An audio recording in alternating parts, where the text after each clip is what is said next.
કામરેજના દિગસ ખાતે એક્સપ્રેસ હાઈવેના મુદ્દે યોજાયેલી લોક સુનાવણીમાં ખેડૂતોએ પોતાનો વિરોધ નોંધાવતા બેઠક રદ કરાઈ હતી।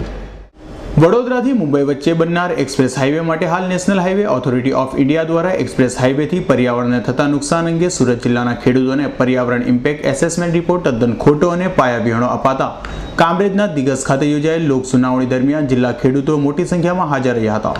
અને લોક સુનાવણી માટે આવેલા સુરત જિલ્લા કલેક્ટર જયપ્રકાશ સિવરે તેમજ ગુજરાત પોલ્યુશન કંટ્રોલ બોર્ડના અધિકારી જીબી પટેલ સમક્ષ ખેડૂતોએ નેશનલ ઓથોરિટી ઓફ ઇન્ડિયાના અધિકારીઓ દ્વારા અપાયેલા રિપોર્ટ બાબતે વિરોધ નોંધાવ્યો હતો અને અપાયેલા રિપોર્ટમાં મોટી માત્રામાં વાંધાઓ કાઢ્યા હતા, જેને લઈને જિલ્લા કલેક્ટરે લોક સુનાવણી રદ કરી હતી। વડોદરાથી મુંબઈ સુધી જે એક્સપ્રેસ હાઈવે બનાવવાની કાર્યવાહી ચાલે છે એના સંદર્ભમાં સુરત જિલ્લામાં આજે પર્યાવરણની લોક સુનાવણી હતી અને સુરત જિલ્લાના ખેડૂતો આજ ઉપસ્થિત રહીને જે લોક સુનાવણી માટે પર્યાવરણ ઇમ્પેક્ટ એસેસમેન્ટ રિપોર્ટ જે તૈયાર કરવામાં આવ્યો છે એ ખોટો રિપોર્ટ છે અને એના જે ડેટા ભેગા કરવામાં આવ્યા છે એ પણ ખૂબ ખોટી રીતે ફક્ત ઓફિસમાં બેસીને જ કરવામાં આવેલા છે એવી ઉગ્ર રજૂઆતો ખેડૂત તરફથી કરવામાં આવી। માનનીય કલેક્ટરશ્રીએ એ વાતને સ્વીકારી કે આ રિપોર્ટ ખોટો છે, ક્ષતિ રહી જવા પામી છે, એ વાતને માનનીય કલેક્ટરશ્રીએ આ સભાના અધ્યક્ષ તરીકે સ્વીકારી અને પર્યાવરણની લોક સુનાવણી તમામ ખેડૂતોએ રદ કરો એવી રજૂઆત કરીને આ લોક સુનાવણી રદ થયેલી છે।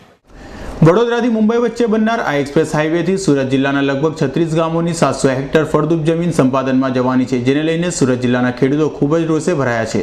અને ખેડૂતોનો આક્ષેપ હતો કે પર્યાવરણ મુદ્દે સર્વે કરાયેલ રિપોર્ટમાં આંકડાઓ હાલના નવા નહીં પરંતુ 2006માં સર્વે કરાયેલ આંકડાઓ છે, જેથી રોષે ભરાયેલા ખેડૂતોએ કોઈપણ ભોગે પોતાની મા સમાન મહામૂલી જમીન એક્સપ્રેસ હાઈવે માટે આપવી નથી। સુરત જિલ્લાના 36 ગામોની લગભગ 700 હેક્ટર ફળદ્રુપ જમીન આ એક્સપ્રેસ હાઈવેમાં જઈ રહી છે। ખેડૂતોમાં આક્રોશ છે, જમીન એ અમારી માં છે, કોઈ પણ સંજોગોમાં જમીન અમે આપવાના નથી અને જે રીતની આજની સુનાવણી હતી અને જે રીતે ખેડૂતોએ આક્રોશ વ્યક્ત કર્યો કે જમીન કોઈ પણ હિસાબે અમારે આપવી નથી અને જે રીતે પર્યાવરણના મુદ્દા ઉપસ્થિત કર્યા, પર્યાવરણના મુદ્દા ખોટા હતા। જે રીતે એમણે જે સર્વે કરેલા હતા એ આંકડાઓ 2006ના જૂના આંકડાઓ હતા, એટલે અમે એ માંગ કરી છે કે આ જૂના આંકડાઓની જગ્યાએ નવા રીતે આંકડાઓ મુકાય અને ફરીથી સુનાવણી થાય એ વાત કલેક્ટરે સ્વીકારી છે અને ભવિષ્યમાં નવી સુનાવણી થાય એમાં પણ અમે ખેડૂતો વિરોધ કરવાના છે।